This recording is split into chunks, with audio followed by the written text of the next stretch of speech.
अस्सलाम वालेकुम दोस्तों, क्या हाल है? सब ठीक ने? अच्छा भाईजान, अज बहुत ही ज़बरदस्त और ख़ास नुस्खा लैके तुहाडे भरावां कोल हाज़र होए हैं। जिन्हां दोस्तों साडे चैनल नूं सबसक्राइब नहीं किया और सबसक्राइब कर लो। अच्छे नुस्खे जेहड़ा लैके तुहाडे भरावां कोल हाज़र होईदा है। अज एक बहुत ज़बरदस्त नुस्खा लैके हाज़र होए हैं तिन्हां चीज़ां दा।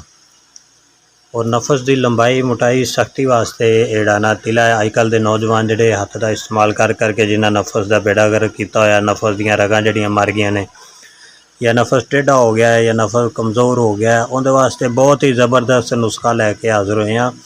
और ये आम जिहड़ा ना घरेलू नुस्खा है। एक चीज़ जिहड़ा ना तुहानूं बाज़ारों लैनी पैगी, बाकी दो चीज़ां जिहड़ा वो तुहानूं घर से मिल जानियां। सब तो पहले जिहड़ा असीं इस्तेमाल करांगे प्याज। एक प्याज लाँगे और इस दे नाल ही एक गंढी जिहड़ी ना वो असीं लसन दी लाँगे।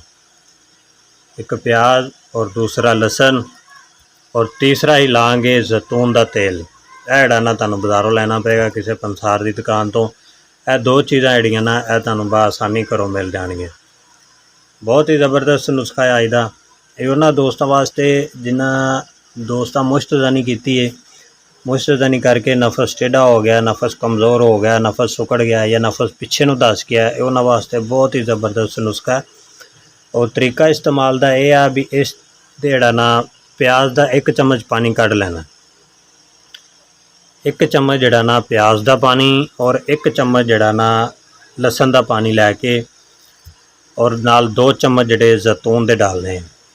डाल के इन्हां नूं अच्छी तरह मिक्स कर लेना है। मिक्स करके इन्हां दा जिहड़ा ना तरीका इस्तेमाल यह है भी रात नूं सौण लग्गिया जिहड़ा ना नफस दे उतली साइड ते दोनों साइडां ते अच्छी तरह जिहड़ा ना मालिश करनी है। 5-7 मिनट ला के 5-7 कतरे तेल दे मालिश करनी अच्छी तरह।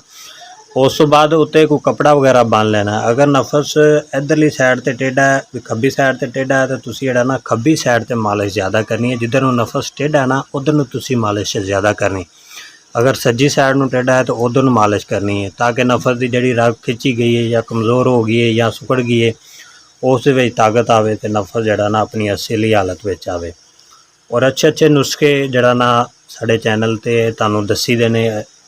जिहड़े दोस्त नए ने साडे चैनल ते वो चैनल नूं सबसक्राइब कर लो, वीडियो लाइक कर दिया करो, बैल आइकन दबा दिया करो, ताकि आने वाली अच्छी तो अच्छी वीडियो जिहड़े ना तुहाडे कोल सब तो पहले तुहाडे कोल पहुँचे।